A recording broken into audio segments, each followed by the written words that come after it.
So if you're like me, I'm a huge Philly sports fan, right? So we're all Philly sports fans here tonight, right? So I'm a big Philly sports fan, right? And so this was last year. I'm trying to go to a Sixers game, and if you're like me, I'm a broke college student. I can't afford a Sixers game, right? So my buddy of mine calls me. He's like, "Yo, I got these season tickets. I don't want to go. They're terrible." And I'm like, "Yeah, they are, but I'll still go." So I go with my dad. And so we think the game's at 6:30 p.m. It's actually at 8, so we show up at like 5:30 to this parking lot. We're the first people there, actually. So we park, we walk in as soon as the gates open, we're in, and we're getting hyped, you know. And these are good seats, you know. We're like 10 rows back from the net, you know. I'm taking it all in. I'm taking pictures, you know. I'm having a great time.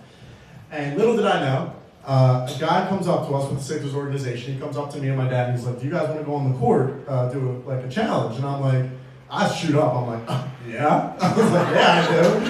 He's like, "How old are you?" I'm like, and I was 18, and he was like, "Oh, you can't do it. You gotta be 21." I was like, "Well, he'll do it," and I just completely volunteer my dad. So he's like, "All right, cool." So we're getting ready. He's gonna do it. We're like, "Awesome." Amazing experience thus far, but the game starts in 3 hours, so we gotta wait a little bit. So game starts to get going. You know, the teams are coming out for warm-ups. You know, it's about to get started.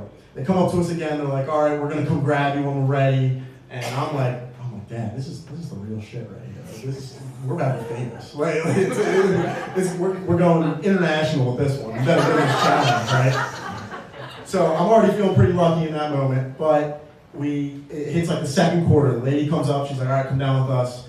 And I actually get to go through the tunnel where the Sixers come out and play, and I'm already ecstatic, like big Sixers fan here, right? I'm losing it. I'm taking pictures. I'm taking a video, like walking down like this everywhere I can.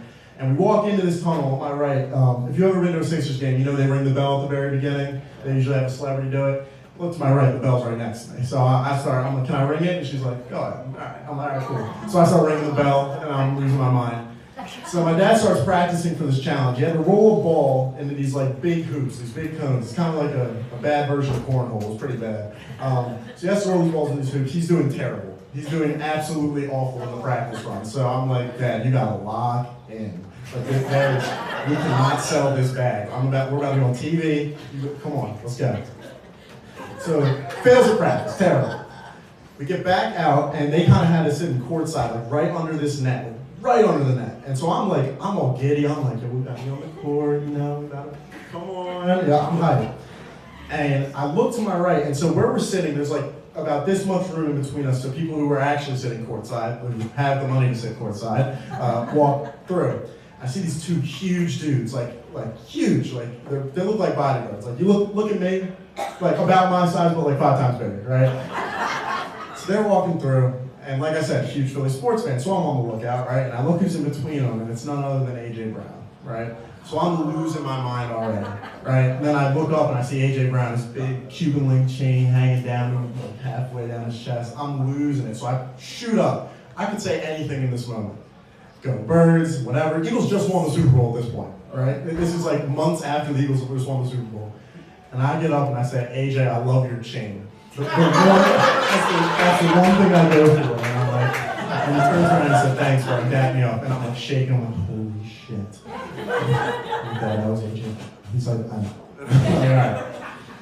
So that was amazing. We get onto the court finally. My dad's doing this challenge, and it didn't go well. He did not win. But it was great because, one, I knew the Sixers were not winning this game. We played the Warriors. As you know, Steph Curry, probably one of the best basketball players ever lived. I'm now standing 20 feet away from him, and I'm like, I'm not recording my dad, I'm recording Steph Curry that's like 10 feet away from him. I'm like, "Guys, Steph Curry's right there." That's my dad, he's doing the challenge with Steph Curry. So we get off the court, we go back to our seats, and I'm all giddy, you know, whatever. I'm hyping up my dad. Actually, he got booed in the stadium for missing so bad. "Dad, it's all right. You know, I met A.J. Brown. Tonight's a win." So we get back to our seats. The Sixers actually end up winning. That was honestly the craziest part of the night. that might be the luckiest part of the story. The Sixers actually won the game. We walk out, we're having a good time, and we're walking out. Some guy comes up to my dad, he's like, "Man, you should have made those. Like, I don't know how you did it." They're like trolling him out on his way out. I'm like, "Guys, come on. I met A.J. Brown, it's okay." So yeah, thank you.